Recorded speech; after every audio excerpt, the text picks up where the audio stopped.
I'm sorry for the interruption I had earlier. Let me see how far I can go in this discussion.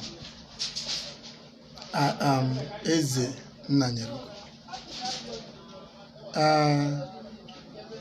Our topic of discussion today is one that is pertinent,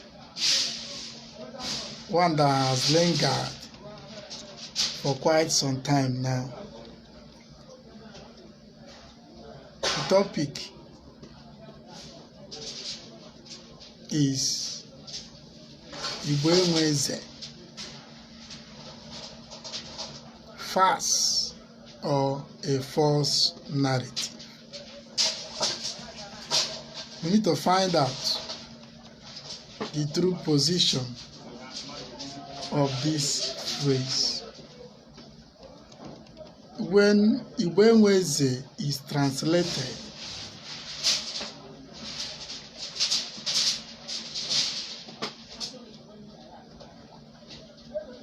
in English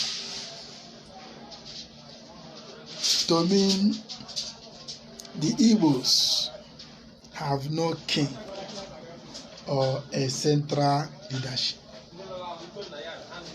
And looking at the history of the Igbo people, the great Igbo race to the east of the Niger, according to a white man, a colonialist, Lord Lugard,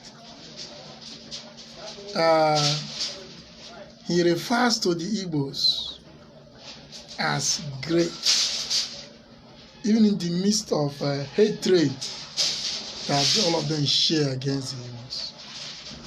We couldn't help it than to admit to the greatness of the Igbo people in West Africa.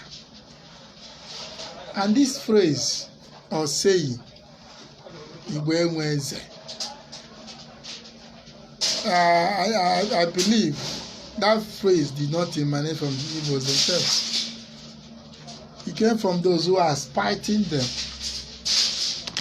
who want to belittle them or marginalize them in their effort to make the Igbos feel small. But there is a saying in Igbo adage,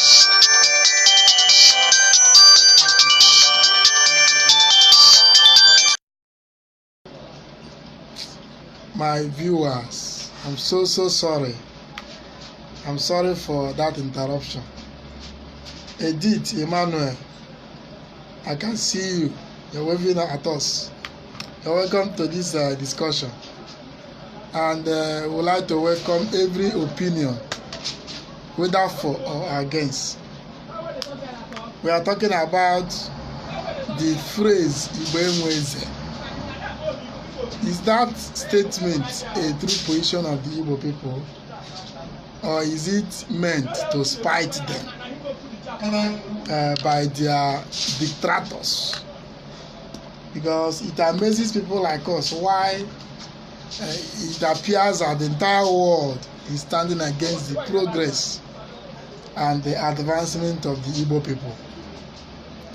I'm here to state categorically that the Igbo people Mweleze, the phrase Igbo Enwe is false. It's a false narrative that has been swimming the media spaces over the years, and we felt the time have come for the anomaly to be corrected. It is time to reach out to our Igbo brothers and sisters and to other races and people around the world in correcting this false narrative. I also felt it's time for us to tell our own story ourselves. We came loaded and prepared to engage any opposing view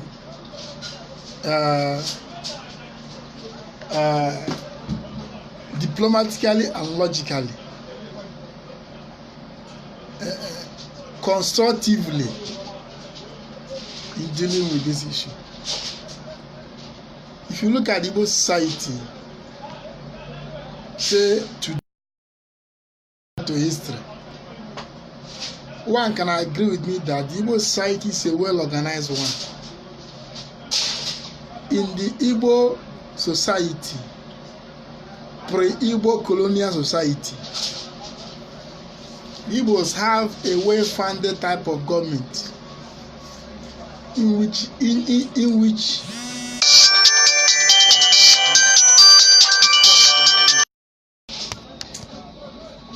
sorry for that interruption, please, once again.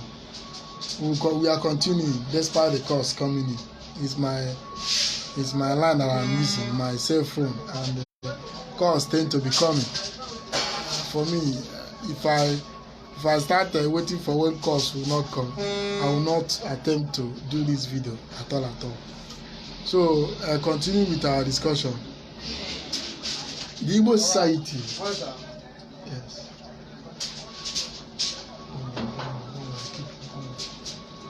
Igbo society is a well-organized society with a well-funded type of government, in which it has institutionalized institutions serving different purposes. Take Enwe Kingdom, for instance. The Enwe dynasty have lasted for thousands of years, even before what they call common era. The dynasty has been there, and the succession has been there uninterrupted till date. And somebody have the effrontery to come and state that Igbo Enwe, that Igbos have no king. When there are in Nigeria today, the oldest royal institution we have is in Igbo land. What about Aro Kingdom? In Aro Chukwu, we have a constitutional monarchy. The entire Igbo society have some laid down rules and regulations by which they are governed. Then with the king or the COB or Igwe as the arrowhead, the only difference is that the king does not lord it over. The king is bound by ordinary and dominant to take decisions with the council of chiefs, which is what the Western world is emulating today, and claiming that they brought democracy to Africa, when in reality what they call democracy started in Igbo land. And in Igbo land, they have a well-institutionalized institutions as organs of government by which they are governed, with an arrowhead, with an Eze or an Igwe, and almost entire Igbo society owe their allegiance to Enwe Kingdom.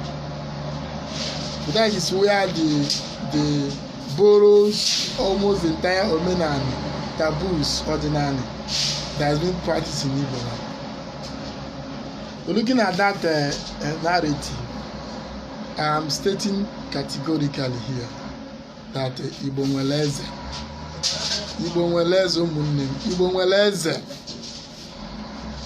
There is nothing like Igbo Enwe.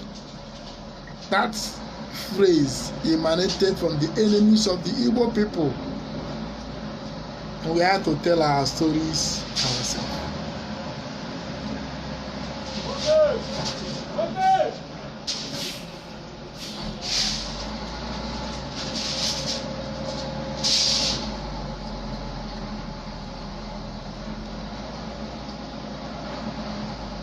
In Igbo society, the omenani and ordinani serves as the constitution and bylaws We have the institution of the Society of Nzenozo, Ndị Ichie, Isobi, etc. These are lawmakers within the government. In every Igbo community, the oldest Isiobi is automatically the king. Even some communities do not have king, but owe their loyalty to Enwe. Enwe has always been there. In 1600, Ezaro emerged. It was an empire. Like this is before colonial era. And some persons have the audacity to be selling false narrative, spiting the Igbo people. And that we are here to correct. I'll be glad to welcome anybody that will oppose this line of argument that we have adopted that is based on pure facts and the truth about the Igbo people. Just like somebody can say in Igbo, the Igbo nation today is not what we have before. That is correct. The Igbo nation today, the entire Igbo under the way we have Eastern region or the Igbo Union of the 60s. We can say we never had that before, but we had our kingdom that is virtually in every part of Igbo land, administering, working with the local communities. We also have Enwe, whose influence stretched even up to Benin, even up to Benue State, Kogi State. The influence of Enwe spreaded. Enwe was a standard of learning and spirituality. So the saying that Igbo is wicked, is dubious, is false, and we are countering it with every audacity. If you go to the northern Nigeria today, we have Abe monarchies of the house as then. The north, as we know it today, was not like that before. They have their different kingdoms. The same way here in Igbo land. The Igbo people have developed a very strong society, a very well egalitarian society, in which every family have a say in decision making, and yet there is a towering leadership that will decide finally. So by now I believe that my viewers must have seen and agree with me that Igbo Meleze as against the false narrative Igbo Enwe. In the 1940s,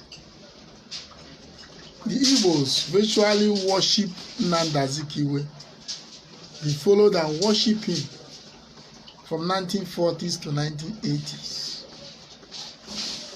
when he rose up to man the place of leadership. The entire Igbo nation followed him.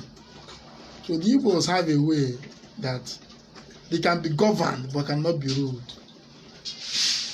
But they have always have a central leadership and way of governing themselves. After Azikiwe came Ojukwu, who led the Igbos to war against genocide. The Igbos also followed him. So the Igbos have a way of governing and leading themselves. The only thing they don't allow anybody to do is to lord it or rule over them. So the Igbos have always have a central leadership and well-established monarch and kingship. I think at this point I will be winding down. This is just the part one of this discussion, and because of the incessant calls coming into the phone, I will try to wind down unless I get a caller that will want to interact with me. But in the meantime, I think I have hit a few points to portray my position in this discussion that Igbo Nweleze. Now the phrase Igbo Nweleze emanated from those fighting the Igbos, and there is a false narrative, and that narrative is wicked and dubious. Somebody looking at the Enwe kingdom, Enwe dynasty, that is more than 2,000 years old today.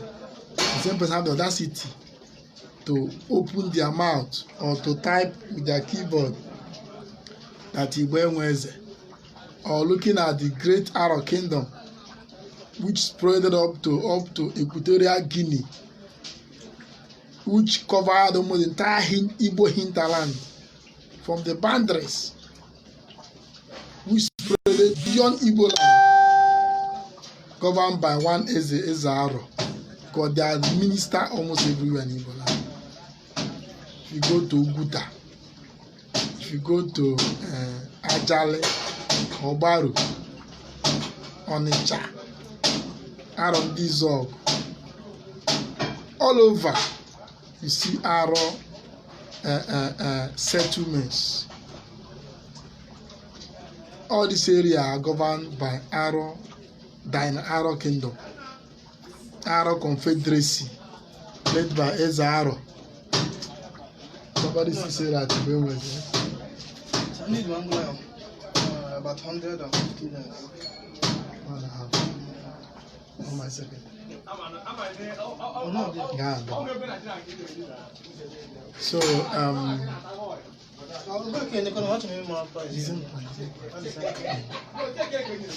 so at this point, I would like to stop this discussion to come back at a later time. Thank you all my viewers.